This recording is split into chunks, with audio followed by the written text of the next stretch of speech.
স্নান করে আমি কি পরব? বৌদি হেসে বলল, কেন, আমার একটা সায়া পরে নেবে। আমার একটা বৌদি আছে, বেশ কয়েক বছর হলো তার বিয়ে হয়েছে, কিন্তু কোনো বাচ্চা হয়নি। বৌদি আমাকে খুব ভালোবাসে, আর বৌদি দেখতে সুন্দরী, মানে ফিগারটাও খুব সুন্দর। বৌদির বাড়ি আমাদের বাড়ি থেকে কিছুটা দূরে। একদিন কলেজ ছুটি থাকার জন্য আমি বৌদির বাড়ি গেলাম। আমাকে বলল, আজকে দুপুরে আমার এখানে খেয়ে যাবে, কিন্তু আমি কোনো জামা কাপড় নিয়ে আসিনি, তাই বৌদিকে বললাম, স্নান করে আমি কি পরব? বৌদি হেসে উঠে বলল, কেন, আমার একটা সায়া পরে নেবে। তোমার দাদা দুদিনের জন্য বাইরে গেছে, এখন বাড়িতে আমি একা। তোমার লজ্জার কিছু নেই। এবার আসল গল্পে আসা যাক। কথা দিচ্ছি, গল্পটা শুনলে মজা পাবে। তো চলো শুরু করা যাক। আমার নাম রাজেশ, সবেমাত্র 12 ক্লাস পাশ করে কলেজে এডমিশন নিয়েছি। আমার বাবা একটা মাল্টি ন্যাশনাল কোম্পানিতে উঁচু পোস্টে কাজ করে, মা স্কুল টিচার। আমি বাবা মার একমাত্র সন্তান। বাবা সুঠাম স্বাস্থ্যের অধিকারী, গায়ের রং ফর্সা আর দেখতে সুপুরুষ।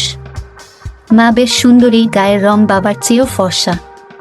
আমার বাবা বরাবরই একটু হাসি খুশি প্রকৃতির মানুষ, সবসময় আনন্দ ফুর্তি করে সময় কাটিয়ে দেয়। মা সেই তুলনায় একটু গম্ভীর প্রকৃতির, কিন্তু বাড়িতে বাবা যখন থাকে তখন মাকেও বাবার সাথে তাল মিলিয়ে চলতে হয়। মোটের ওপর আমাদের বেশ সুখের সংসার। আমার হাইট প্রায় 5 ফিট 8 ইঞ্চি। আমার এক বৌদি আছে, বেশ কয়েক বছর হলো তার বিয়ে হয়েছে, কিন্তু কোনো বাচ্চা হয়নি। বৌদির বাড়ি আমাদের বাড়ি থেকে কিছুটা দূরে। আমার বৌদি আমাকে খুব ভালোবাসে। বৌদিও দেখতে সুন্দরী, বলতে যা বোঝাই তাই ফিগারটাও খুব সুন্দর। মা বাবার আলোচনা শুনে জানতে পেরেছি যে দাদার পুরুষত্বের কিছু দোষ আছে বলে বৌদির কোনো সন্তান হয়নি। কে বলল, আজকে দুপুরে আমার এখানে খেয়ে যাবি। আমি বললাম, মা বাড়িতে রান্না করে রেখেছে। আমিও রাজি হয়ে গেলাম, কিন্তু যেহেতু আমি কোনো জামা কাপড় নিয়ে আসিনি, তাই বৌদিকে বললাম, স্নান করে আমি কি পরব? বৌদি হেসে উঠে বলল, কেন, আমার একটা সায়া পরে থাকবি। তোর দাদা দুদিনের জন্য বাইরে গেছে, এখন বাড়িতে আমি একা, তোর লজ্জার কিছু নেই। আমি বৌদিকে ধমক দিয়ে বললাম, তুমি যে কি বলো না বৌদি, আমি তোমার সায়া পরে থাকবো? বৌদি আলতো করে আমার গালটা টিপে দিয়ে বলল, কেন, কি হয়েছে? আমি আর কথা না বাড়িয়ে মাকে একটা ফোন করে বলে দিলাম যে আমি বৌদিদের বাড়ি আছি, একবারে রাত্রে যাব। মা বলল, ঠিক আছে, তুই থাক, আমি স্কুল থেকে ফিরে যাব, তারপরে একসাথে আসব। আমি বৌদিকে এই কথা বলতেই বৌদি আনন্দে বলে উঠল, বেশ হলো, তোর মা আসবে, অনেকদিন পর একটু গল্প করা যাবে। আমি এরপর বাথরুমে গেলাম স্নান করতে, আর যাওয়ার আগে বৌদিকে বললাম, বৌদি, স্নান করে কি পরব সেটা বের করে দাও। বৌদি আমার কথা শুনে নিজের ঘরের দিকে গেল, আর হাতে করে একটা সায়া আর একটা ব্রানি এসে হাসতে হাসতে আমাকে বলল, নে, এই দুটো তোর জন্য নিয়ে এলাম, সায়াটা ঠিক হয়ে যাবে, কিন্তু বাকি যেটা আছে সেটা ঠিক হবে কিনা জানি না। আমি বৌদির দিকে অবাক দৃষ্টিতে তাকিয়ে বললাম, সায়া ছাড়া যেটা নিয়ে এসেছো সেটার সাইজ কত শুনি? বৌদি আমাকে বলল, ওরে বদমাস, কায়দা করে বৌদিরটা জানতে চাইছিস?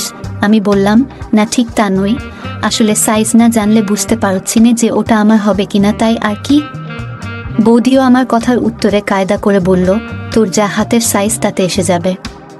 আমি বললাম, তাহলে অসুবিধা নেই বলে আমি বাথরুম ঢুকে গেলাম আর বললাম, ও দুটো তুমি দরজার সামনে রেখে দাও। বৌদি আমাকে বলল, ঠিক আছে, তুই স্নান করে বের হো, আমি দিয়ে দেব। কিছুক্ষণ পরে আমি স্নান করে বের হওয়ার সময় বললাম, কই দাও। বৌদি এগিয়ে এসে প্রথমে সায়াটা আমাকে দিল। আমি বুঝতে পারলাম যে বৌদির মনে অন্য কিছু আছে, কিন্তু আমার মনটা কিছুতে মানতে চাইছিল না। কিন্তু বৌদির অবস্থা দেখে আমি বুঝতে পারছিলাম যে আমার ইচ্ছা না থাকলেও কোনো উপায় নেই। সে জোরে জোরে নিঃশ্বাস নিচ্ছে। আমি এবার বৌদিকে বললাম, বৌদি, তোমার কি শরীর খারাপ লাগছে? এই কথা শুনে আমাকে বলল, ঠিক ধরেছিস, অনেকদিন পর আজকে আমার শরীর খারাপ লাগছে।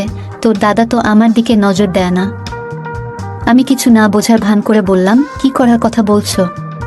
কি করতে হবে তুমি বলে দাও, কারণ এর আগে কোনোদিন আমি তোমার শরীর খারাপ হওয়ার সময় সামনে থাকিনি। বৌদি বলল, ওরে বোকা, এই সময় একটাই মাত্র ওষুধ, সেটা হচ্ছে তো আমাকে একটু। আমি বললাম, কিভাবে? বৌদি বলল, আয় আমি দেখিয়ে দিচ্ছি। তারপর অনেক কিছু হলো। পরের দিন তখন 9টা বাজে। বৌদি আর আমি দরজা পর্যন্ত গেলাম মাকে ছাড়তে। মা বেরিয়ে যেতেই বৌদি দরজা বন্ধ করল। সেই সময় টেলিফোন বেজে উঠল বেসুরোভাবে। আমাদের আলাপে ছেদ পড়ল। বৌদি বিরক্তভাবে উঠে গেলেন। কথা শুনে বুঝলাম দাদার ফোন। ফোন রেখে এসে বৌদি বললেন, দাদার আসতে আরও 2 সপ্তাহ দেরি। তারপর বেশ কয়েকদিন পরে ইউনিভার্সিটি থেকে বাড়িতে এসে দেখি বৌদি আমাদের বাড়িতে মায়ের সাথে গল্প করছে। আমায় দেখে চোখ টিপলেন। আমি তো মহা খুশি। মা আমাকে দেখে বললেন, এসেছিস? ভালোই হলো, আমি তোদের জন্য চা করে আনছি। মা চলে গেলেন।